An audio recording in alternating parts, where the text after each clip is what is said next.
good morning and a very warm welcome. It is 10 o'clock, 6th of January, and it's me, Shemiza, taking you all the way across Inspire FM on the Urban Cube show till 11 o'clock this morning. The time is 10 o'clock. Absolute pleasure to be in your company on my first show of January. Yes, it is. And so a massive welcome to Monday on the Urban Cube to you lovely lot. I hope you're well, warm and winning wherever you're listening in from, be that from home or maybe whilst you're traveling or at work.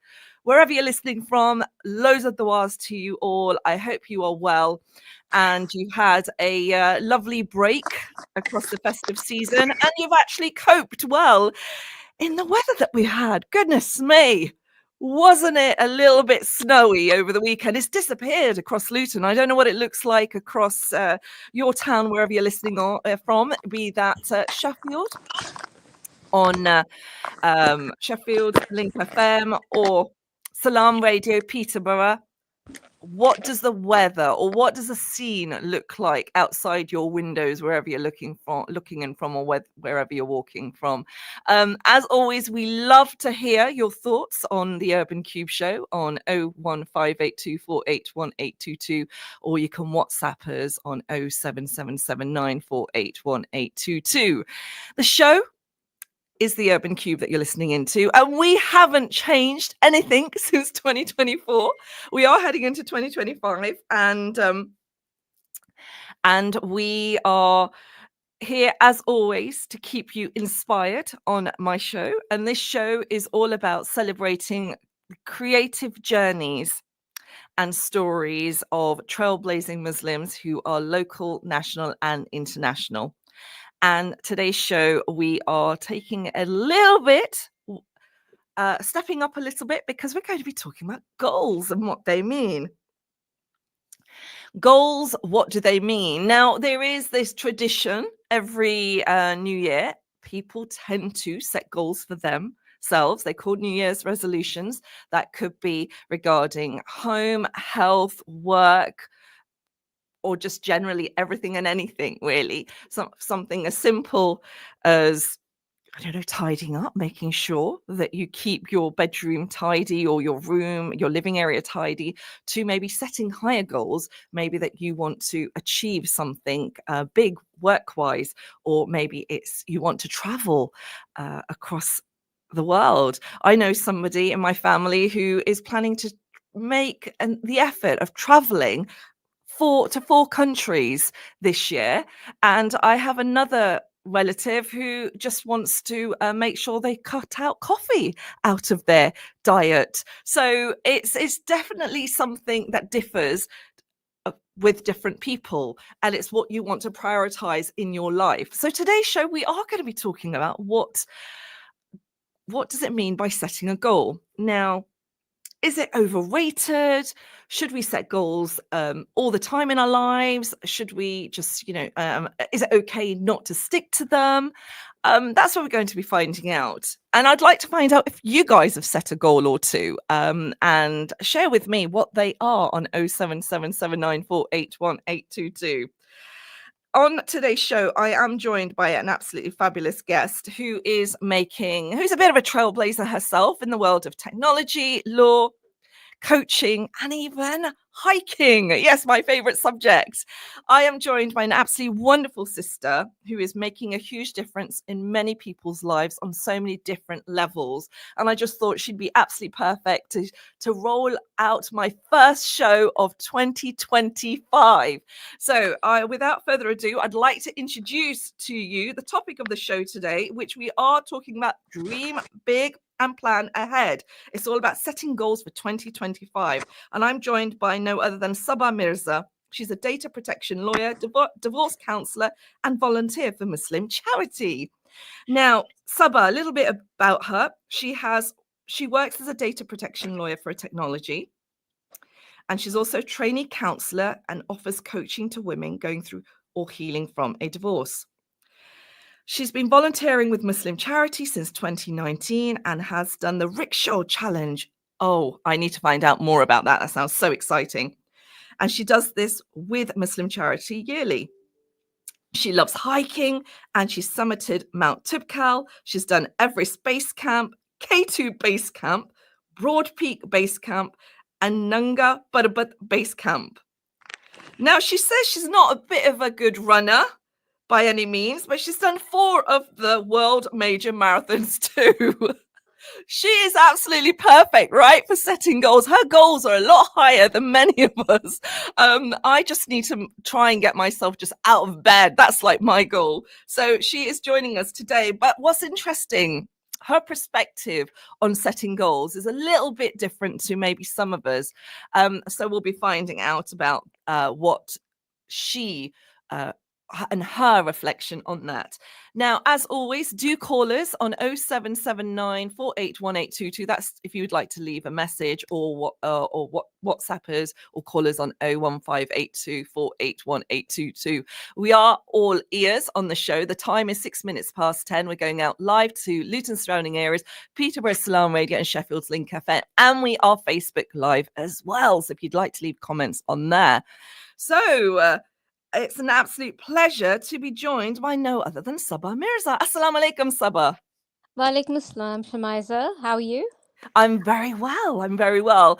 I want to ask you, how's your weekend been, and where are you sat right now? What can you see?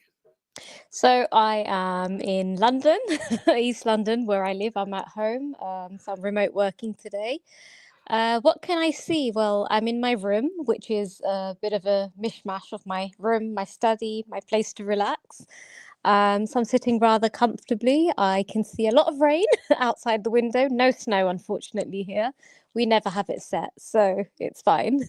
Oh, bless. You didn't get to see any snow at all. Just a little bit falling, but none of it's set, which is Oh, fine. I'm quite used to that.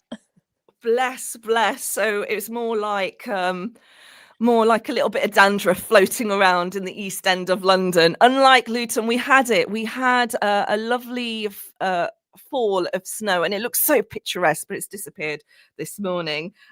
We do have Sabah, a caller, telling us about their goal, and that is reducing coffee since November. And this is three to what they said, reduce coffee since November to 3 to 4 cups a week, and assisting my wife to work on abs last week. Walaikum salam, Dawood Matloob. Thank you very much for sharing that information. That's somebody already telling us what their goals are. And this is a topic of the show today, Sabah, that you may have heard us talking about, which we'll be going in a little bit more depth. And Sabah, anything that you've done different since 2025 has commenced?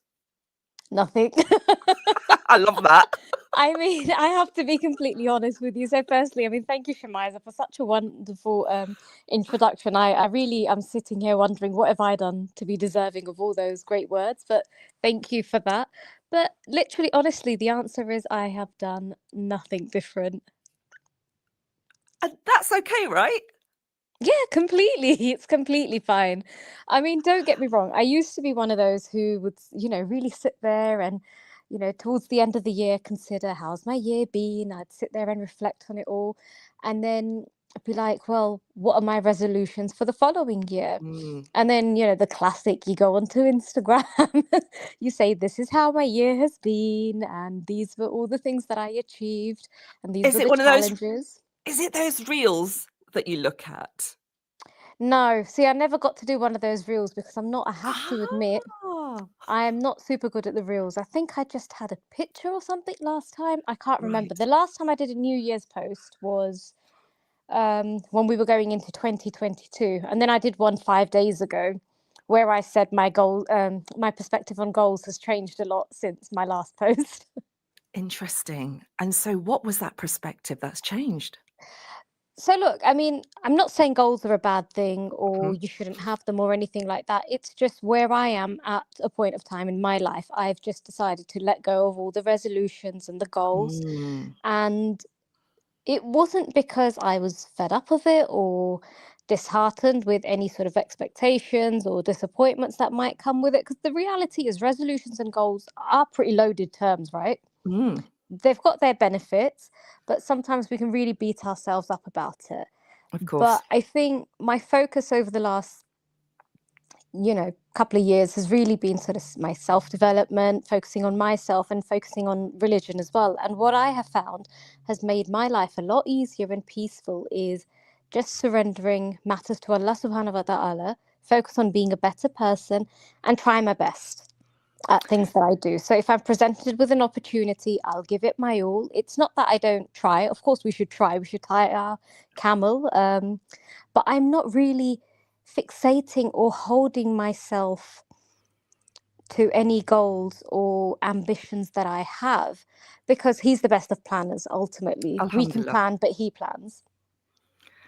That's such a beautiful perspective, and it clearly shows your tawakkul and your faith in the Almighty. And the fact that you've just mentioned is that goals are a bit overloaded.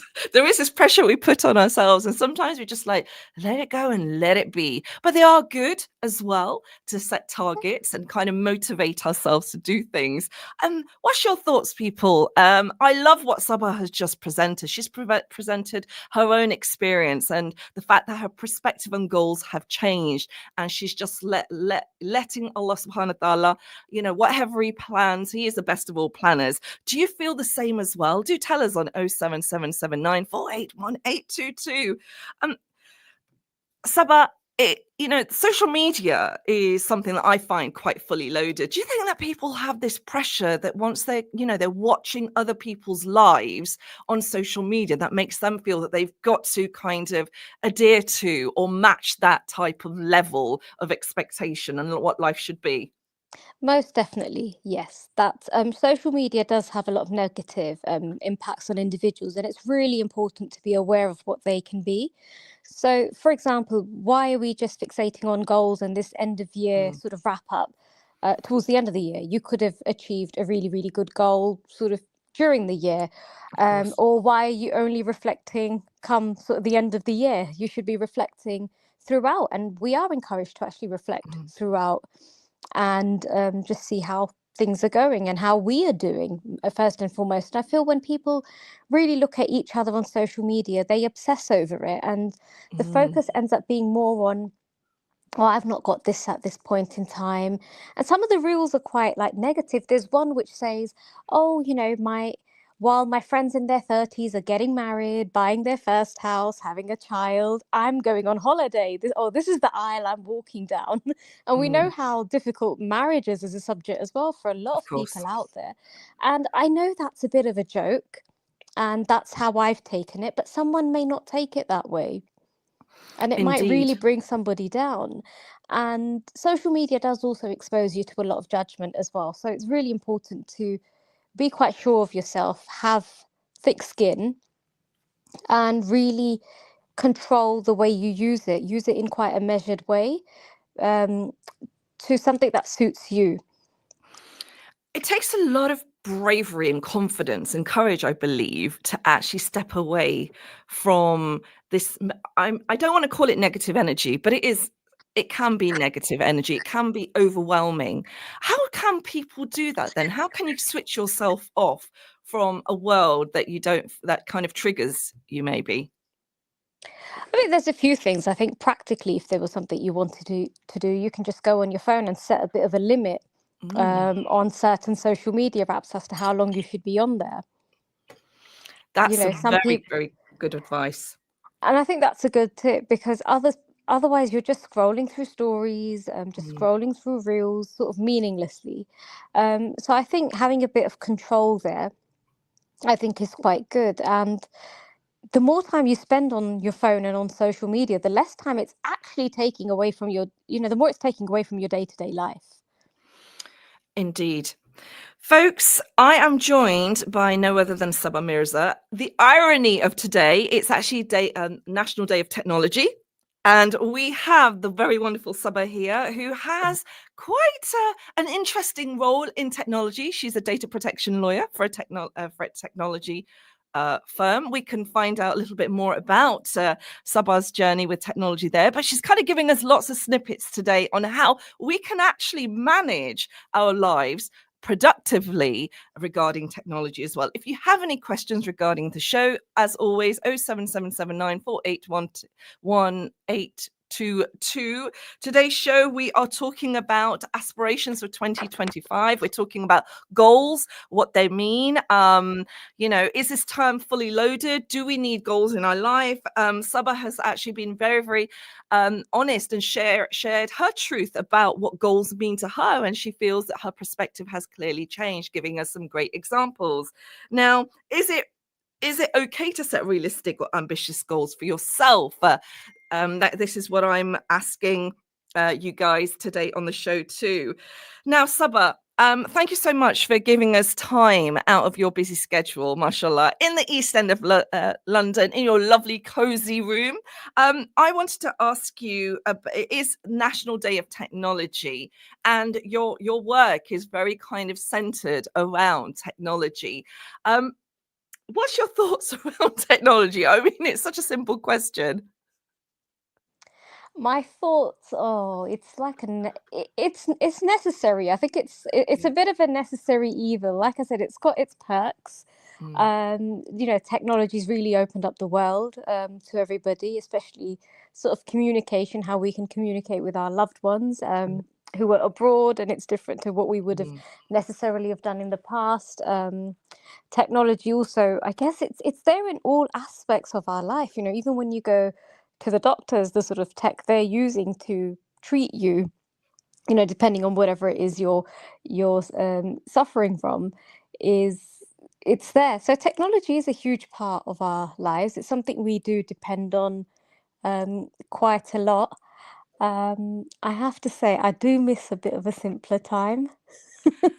And I'm not how would that you? old. I'm in my late 30s, but there was that simpler time. And I saw a friend actually, he shared something online, again, the benefits of tech. And it said, gosh, I miss those days where you can just slam the phone down on somebody and it had Oh, the noise.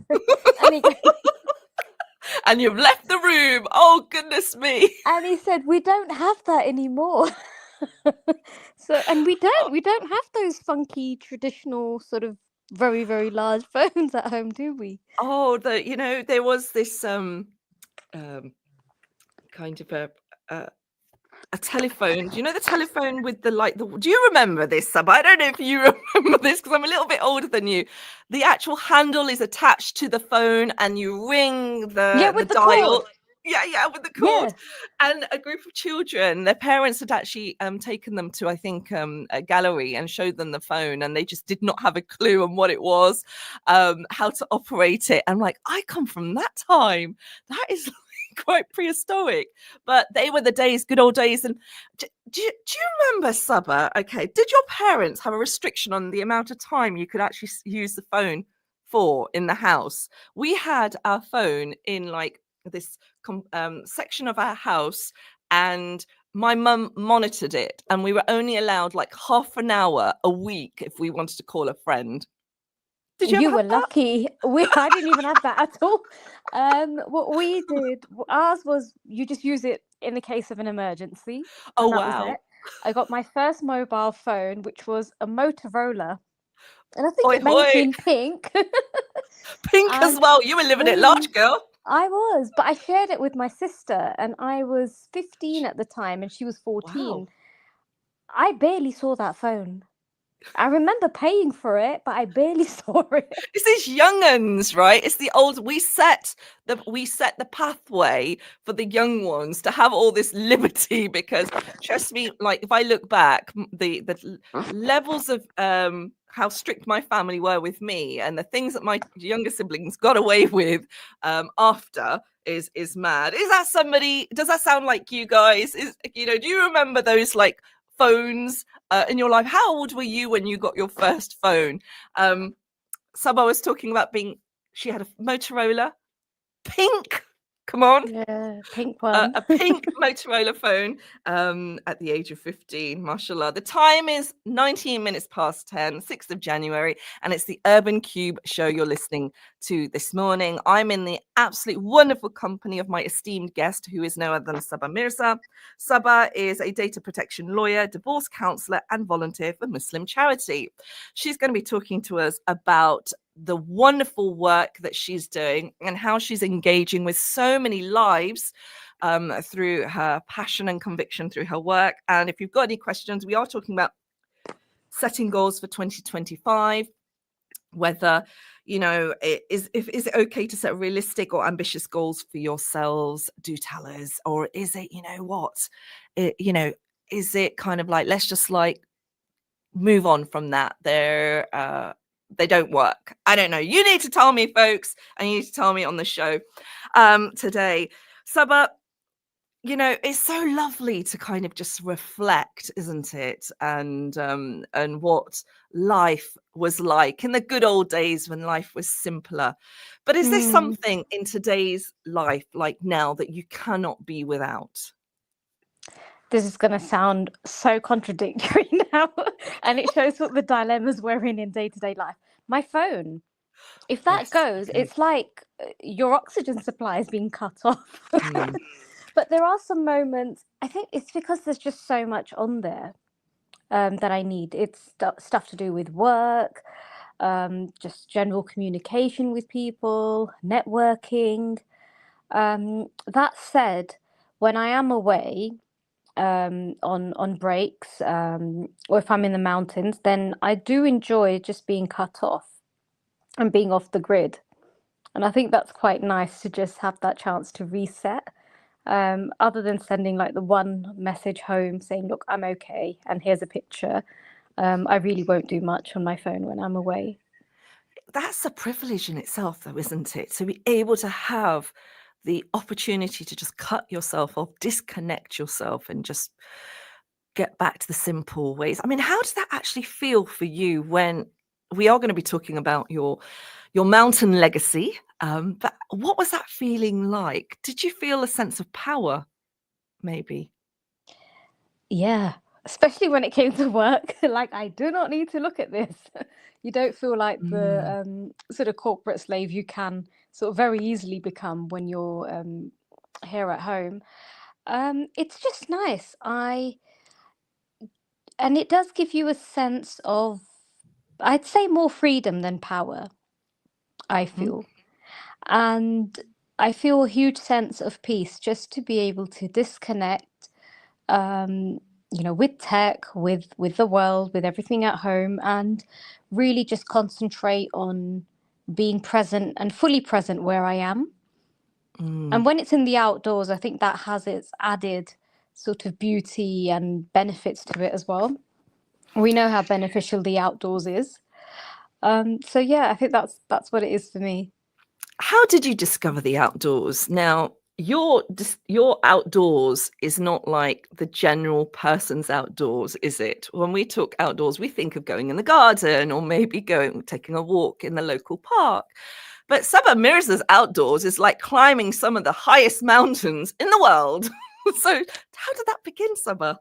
How did that begin? So it was, I'd say, around 2019, and I met a brother called Harun Mota, Mhm. who works in the charity sector, and he's set up active inclusion and Muslim hikers, Muslim runners, Muslim cyclists. Um, and he'd encouraged me to do a lot, and he does that with pretty much everyone he crosses paths with. He does encourage everyone to get fit, get in the outdoors, and I tried a couple of things that he'd suggested, and hiking worked out fantastically well. So well that you've kind of been on some amazing expeditions and mountains, such as Everest Base Camp. You tell me what they are, because mashallah, these are phenomenal achievements. So thank you. No, brother Haroon had actually it was K2 Base Camp I Mhm. signed up for with him. And I did sort of Mount Tubkal as a bit of a training before, but we couldn't summit because we were snowed in. So I went back after 2 years to um, summit that, which was great fun. Um, it just sort of started from there. And then I guess the opportunities were coming up. I was hearing from friends, people in like the hiking community, what else they were doing. If there was a certain charity they were going and doing the hikes with. And if it worked out timing wise, I sort of went along as well. So I did K2 base camp, and then 5 months later I did Everest base camp, and that had not been planned. It was just I was switching jobs at the time, and I thought, well, if I tell them I've already got something booked, this is very cheeky, I get to have a Naughty. bit more time off in the year. And I said, look, I've got a pre-booked holiday, which I then pre-booked, and the pre-booked holiday was Everest base camp. And they said, okay, well, you've already got it booked, so we're hiring you. So that's that. So That's amazing. yeah. Sabba, I'm gonna hold your thoughts there, because we are gonna be heading into a break straight. We've got about 19 seconds to go into a break, and we're gonna be talking to you after that about these wonderful mountaineering treks that you've done, also your role as a trainee counselor and divorce coach, and we're also going to be talking about more goals. So join me straight after this break, folks, where I'm in conversation with the very fabulous Sabba Mirza. Assalamu alaikum. This program will continue after the break. Continue listening to Inspire FM. Inspire FM. Inspire 105.1 FM.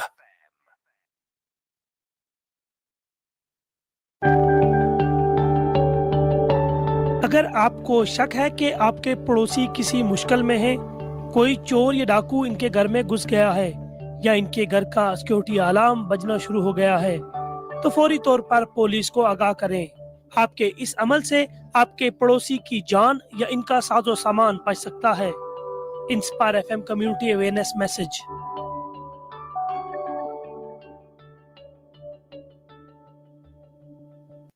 How many times have you needed urgent medical supplies but don't know where to go? At Harris Pharmacy, we take pride in delivering a high-level healthcare to our community. This is why we have services such as private one-to-one consultation, free prescription ordering from GP and delivery to your home, mobility aids such as providing wheelchairs and many other items for everyday use. Call us today on free phone 0800 458 2850 to discuss your medical needs. We are open from 9 a.m. till 7 p.m. Monday to Friday and 9 a.m. till 4 p.m. on Saturdays. Harris Pharmacy, 165 A/B, Dunstable Road, Luton. Attention drivers! Need new tyres? Ranger Tyres has got you covered with our tyre fitting service. Plus, our mobile tyre fitting brings the shop to you. But that's not all. We offer MOTs, wheel alignments, vehicle servicing and repairs, TPMS diagnostics, and replacement batteries, exhausts, brakes, air conditioning regassing, and number plates. Call 0800 999 2123 or visit rangertyres.co.uk for bookings. Ranger Tyres, the one-stop shop for all your vehicle needs. We should visit the sick people and pray to Allah subhanahu wa ta'ala for them to get well. أسأل الله العظيم رب العرش أن يشفك. أسأل الله العظيم رب العرش أن يشفك. أسأل الله العظيم رب العرش أن يشفك. Greystone Solicitors are committed to protecting your rights and fighting your corner to ensure you get the best possible results. Specialising in immigration matters, employment issues, family matters, personal injury, medical negligence, civil litigation and housing. Need help with your immigration problem? Greystone Solicitors provide free immigration drop-in clinics every Friday. Call Greystone Solicitors today on 01582 343 453 or visit us at 275 Dunstable Road, Luton, LU4 8BS and begin your journey towards justice today. Losing a loved one, especially a mother or a father, could mean losing access to safety, education and shelter. We here at Crisis Aid believe that children in the world deserve a better chance at life. Your small donation can influence a big change. Donate today. www.crisisaid.org.uk/orphan fund or call our donations line 0333 305 5000. Give thanks to Allah for the Assalamu alaikum. The Prophet, peace be upon him, said in Sahih al-Bukhari, there are two blessings which many people lose. They are health and free time. So make sure you tune into Inspire 105.1 FM, for your health is your wealth, with Sister Shagufta, the health and well-being show which combines rich tradition of Islam with modern scientific knowledge. Every Friday from 5 p.m.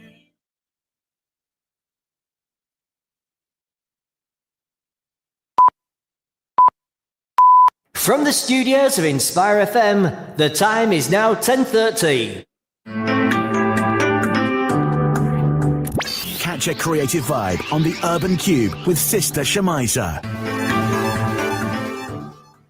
Good morning and a very warm assalamu alaikum to everybody tuning in. The time is 10:30, 6th of January, and you're listening to the Urban Cube Show with me, Shemiza, taking you all the way up to 11 on the second part of the show. An absolute pleasure to be in your company always, and thank you for joining me on my very first show of 2025.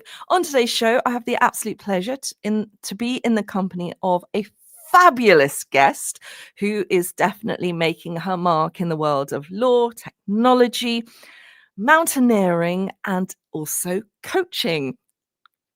It's an absolute pleasure to be in the company of no other than Sabba Mirza. So Sabba is joining us all the way from London this morning, and she is a data protection lawyer, divorce counsellor, and volunteer for a Muslim charity. And on today's show, we are talking about aspirations and goals and setting them, and whether it's a good thing to set goals or whether we should just go with the flow, tie a camel, and just, leave it all to Allah subhanahu wa ta'ala. Do tell us your thoughts. Now, we've had the pleasure of Dawood Matloob getting in contact with us, and he has said he's reduced coffee since November to 3 to 4 cups a week, and he's also assisting his wife to work on her abs last week. Wow. Well, that sounds tough.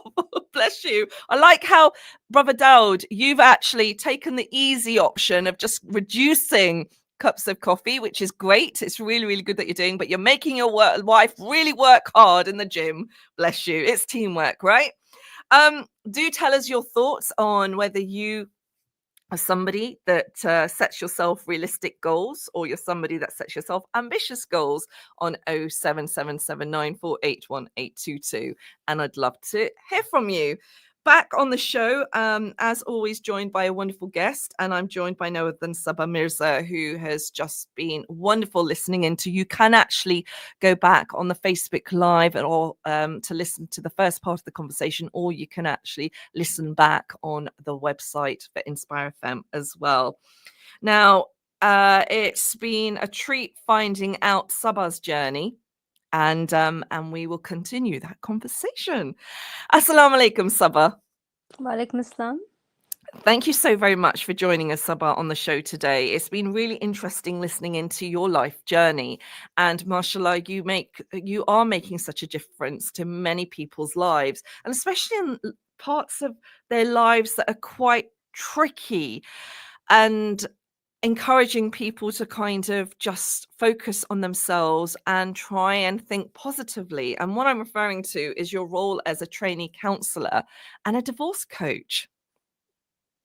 Yes, so this is sort of going a little back a couple of years ago when I was actually going through my divorce, and I felt there just wasn't much support and understanding of what it's like for a Muslim woman.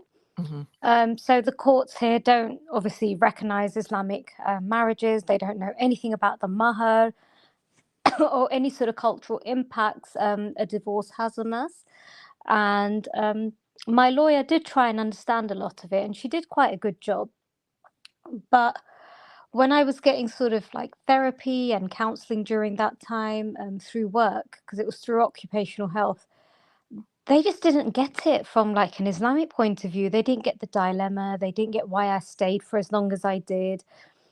And I just felt there's a bit of a need for a service where women who've gone through abuse have someone who understands things from an Islamic point of view as well, and who can give them counselling, not just from sort of the conventional sort of side, but also from the Islamic side as well.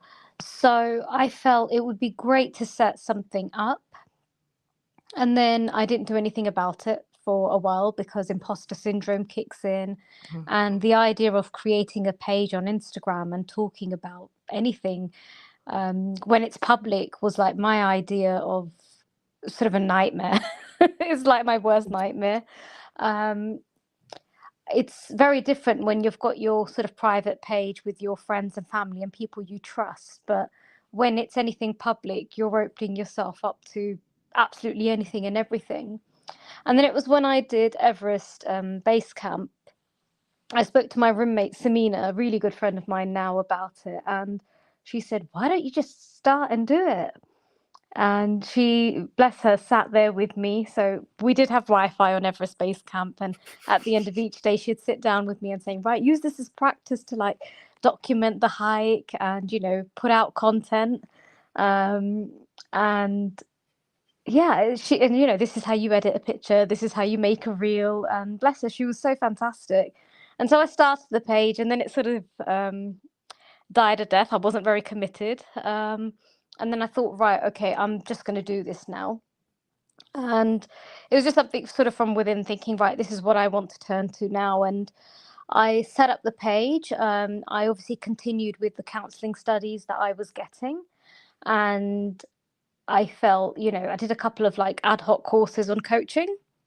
And then I started taking on clients for one-to-ones. And I'm working on a program at the moment, which will be a 3-month program. And there's 2 I'll be launching. The first is targeted to women who are actually going through a divorce. So they're in the thick of it as well. So they need a different sort of type of support there. And then there'll be one where once they've sort of done with the divorce, or if it's been some time and they're still struggling in terms of, well, how do I move forward? I'll work with them on that. And so we do goal setting as part of that, whether it's using the SMART goals or vision boards or whatever it is that people want. But I am always very honest about where I am in my life as well when it comes to my goals, and whether I have them or whether I've set them or not. So like this year, I've not set any goals. That's not to say I'm not an ambitious person. I am. But I feel it's really important for me to stay true to my clientele as well in that regard. So I want to ask you, Sabba, why is it important for individuals to have this service and to heal from a divorce? Because if you're going through a divorce and you're using your lawyer, say, as your counselor, which a lot of people tend to do, you'll pick up the phone to your lawyer and say, "Oh my God, he's done this or she's done this," and you go into all of that. Then you get to the legalities. Lawyers are really expensive, especially divorce lawyers. And I find it very upsetting personally when I see people who've been married for such a long time and it's someone you were once in love with and someone who you once really cared about, but the minute the separation kicks in, it gets really sour. And I feel it's important for people to be aware of their emotions during the process and try and show up in the best possible way and try and deal with the whole sort of financial or child arrangements aspect of it, which can get very, very litigious and they can turn into very protracted legal proceedings. I think it's important to deal with that in a way that's quite efficient and that it doesn't drag on. Mm-hmm. And I do feel people say and do unfair things during sort of a divorce. Like my ex-husband withheld a lot of information about finances. He wasn't forthcoming with lawyers. So a case which should have been done in 6 to 8 months took 2 years, 9 months to complete. And that's time from my life I'm not going to get back. Equally, I've worked with some sisters, and the first thing they've come and said to me is, "I don't want him to see the kids." Well, I'm like, well, that's very unfair. Is there a risk of harm to your children? No, he's a great father. I said, well, then why are you doing this? Because I'm upset. And so I'm like, well, don't do that. And so it's trying to go through it in a most graceful way as possible, where you're saving yourself time, energy, resources, and a whole load of heartache as well for you, and especially the children. If they're involved, they do suffer a lot. Indeed, they do. Do you think counselling in the Muslim community still has stigma attached to it? Do you know, I really think we're moving away from that, alhamdulillah. I think there's stigmas in some parts. I still feel, and what I've seen also is it's harder for men still to come forward and get counselling. Although, as part of my training with an agency, Um, I had actually, out of the 4 clients, I had 3 of them were men. So you're open to male clients as well as female clients to talk about divorce? Yeah, and I mean, when I work with the agency and as part of my counselling Mhm. training, it's not just to do with divorce. I've had clients come with a range of sort of concerns that they want to talk about. But the focus of my program that I'm launching has been divorce, because that's where I felt there was a need. And I felt there was help lacking in that area a couple of years ago. Definitely. So how can people access support from you? So I have an Instagram page, which is called Rise Beyond Divorce. And that's where they can find me. So yeah, just drop me a DM, and I'm pretty good on staying on top of those. And I'll get back to you in terms of how they can sort of book a one-to-one session and discuss with them whatever sort of needs they have and how best I can support them. Sabba, I wanted to ask you this particular question. As a woman, can we have it all? Career, marriage, and aspirations? Yes. I mean, I don't have all of them at this point in time. I don't have marriage at the moment, but there was a time where I had all of those things. And inshallah, that time will come again with the right person. Inshallah. I think we can have it all.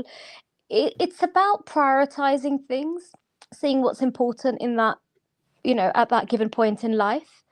Knowing that, things aren't always going to stay the same.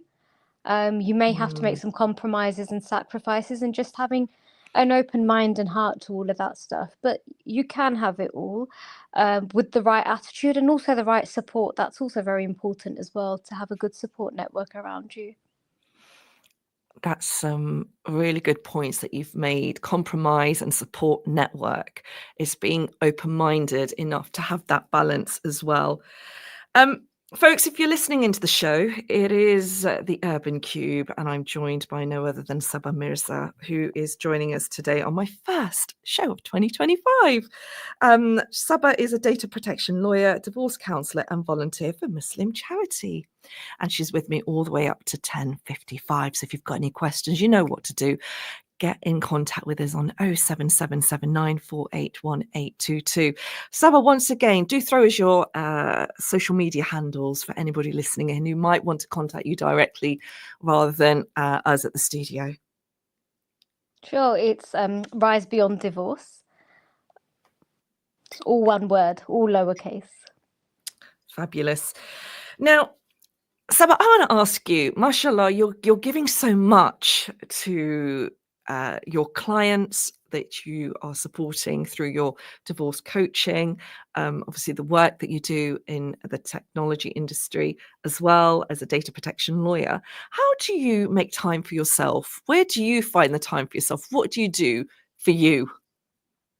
Do you know, I actually have a lot of time for myself, alhamdulillah, which I appreciate. I think Allah's put a lot of barakah in my time.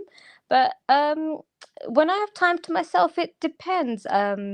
I might share that time with some friends. Otherwise, I've got a regular sort of routine where I'll, in the evening, spend a bit of time with family, my parents especially. I make a point to visit my grandma regularly. She lives about 10-15 minutes away. And I really wind down reading a book. What are you and just having a reading? cup of tea. At the moment, I'm part of a book club with some of my friends. One of them just decided to set one up. So it's The Myth of Normal. Ooh, fabulous. I love a good book. And for all our listeners listening in, remember the book club show with Imrana is always on a Tuesday morning. So do tap into that, folks. Talk to me about your charity sector work, Sabba, because you mentioned earlier on in the show, 2019 is when you began, and you're doing something yearly called the Rickshaw Challenge. Sounds exciting and really extraordinary. It is exciting. And it's something great when I'm tired, sort of, from hiking and running. You just drive something, and it's a lot easier. So I've been volunteering with Muslim Charity since 2019. And like I said, I was going through my divorce at the time, and I felt the people I met there, both the volunteers and those who work at the charity, were just so incredibly supportive. Um, and I learnt about the work that they do, both in the UK and abroad, and I was just so taken back by the impact they're making, mashallah. So I did a few sort of events sort of with them. The first one I took part in was the Palestine Marathon. I didn't run the marathon then, I ran the 10K. I'm yet to run a marathon in Palestine. And as they were introducing more and more projects, there was one event that they introduced called the Rickshaw Challenge, which they do in Pakistan, and now they've started in Bangladesh as well. And essentially what it is you fundraise with a group of, with your team members for a rickshaw, and then you go off to Pakistan, you race that rickshaw across various cities, and I think we cover like 300-400 miles, I think, or kilometers, no idea. We cover a fair bit of a distance, right, over 3 to 4 days. And then at the end of that, we donate the rickshaw to someone who actually needs that, and it becomes a source of income for them. So the Rickshaw Challenge is Wow. effectively an income generation project, and we've got certain conditions around that, in that if their children are working, they've got to take their young kids out of work and put them in school.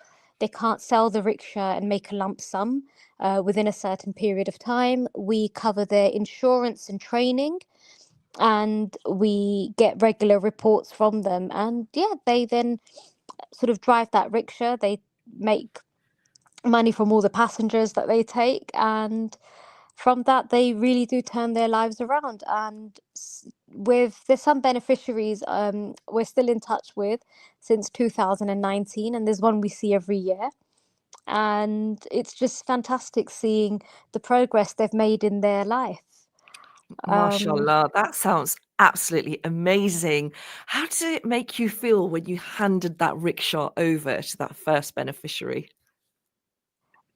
I cried the first time. It was so overwhelming, because you see them and they talk about sort of how they've been living in poverty, Mm. how they just don't have the basics. And you're sort of stood there and you think, gosh, you're really reminded of your privilege at that time and how fortunate we are. And I think that brings along a set of emotions, seeing someone say, that you and whoever else donated has sort of is going to change their life. That comes with all the other emotions as well. The fact that all the du'as they give you at that time as well, it's really overwhelming. And yeah, so that's how it is. And it's for that reason and the impact you make, but also on the way we see a lot of the other Muslim charity projects. We also get to do a bit of sightseeing. And my gripe with my family was we never get to see Pakistan or, do the touristy stuff whenever we visit. So this is a nice way of getting involved in sort of the culture of the charity, supporting local businesses and seeing the work that Muslim charity are doing out there as well. And that keeps me going back every year. And I've made really sort of good friends with the participants from the very first challenge, and my team's called Rickshaw Ranis. So it's Oh, I me, like that.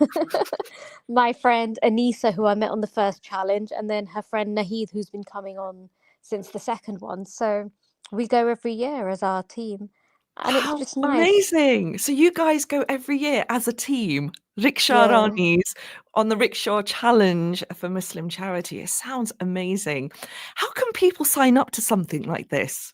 So if you go onto the Muslim charity website, they've got an events page there, and it lists all the events they've got throughout the year. So they've got a number of hikes, deployments, cycling challenges, runs, and also the Rickshaw Challenge.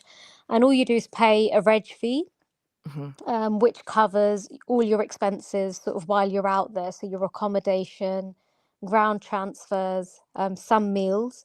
You've got to pay for flights separately, but if you book in advance, you can get a pretty decent price. And then, once you register, you have a fundraising page that's created. And the target for the Rickshaw Challenge is quite manageable. It's 1,200 per person.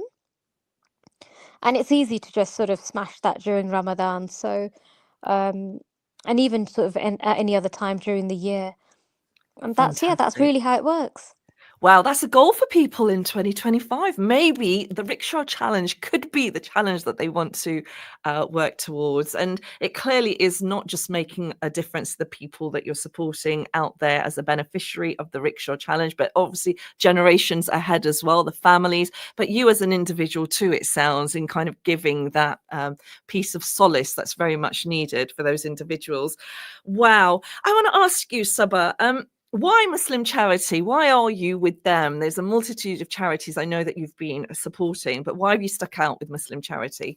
So there are still a couple of other charities Mhm. I do and continue to support. With Muslim Charity, it's just their approach. I like the simplicity of their approach. I like how all their figures in terms of, the donations, what actually goes into the projects, how they stack up.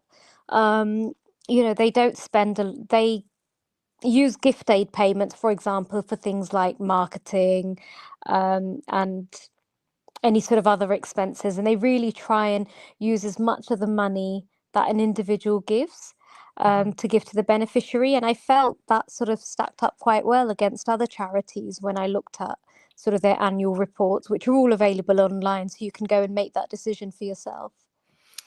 Mashallah. So, Sabah, how has volunteering helped you as an individual? I'd say for me, the biggest impact it had was perspective.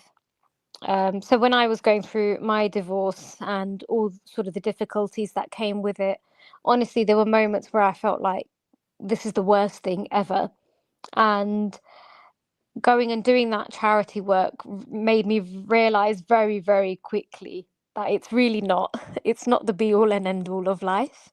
Um, and there are people out there who go through far, far more sort of hardships, and they do so with a lot of grace and a lot of tawakkul, a lot of sabr. And so I think the perspective was really important. And I also feel the fact that, alhamdulillah, I've got a stable career, a good job, alhamdulillah, in law. And I feel it's important to always give back. Mm. And we are encouraged as Muslims to give back as well. What else? But the friends I've made, gosh, that's another huge impact. They say your company says a lot about you. And I've got some incredible friends who are there for me during my ups and downs. And they're also the sort of friends who, hold me to account, and they'll say, actually, Sabba, stop and think about this. Is this how you want to approach this particular situation? And I feel having people like that in your life is really important. Indeed, it is. And you're blessed, mashallah. And may Allah provide you all the barakah in all your work that you do in helping others as well, mashallah, through your volunteering and your coaching. Now, Sabah, we've got about 2 minutes left to the show. I want to ask you any advice you'd like to give to beginners wanting to hike, to run, to volunteer. What would you say to them? I would say to them, join one of those groups, either with sort of various charities. Muslim Charity have quite a lot as well, or you can sort of join anything through active inclusion, because there'll be loads of other people in your situation who feel quite apprehensive about starting, and they're sort of finally taking that plunge. And I think just do it. Look, if you want to set a goal, coming from someone who hasn't set goals this year, but I have gone through my journey with goals anyway. If you want to set yourself a goal, that's actually a really good one, to get out in the outdoors and focus on your fitness. Indeed. And quickly, your top story of 2024, was there anything that really impacted you?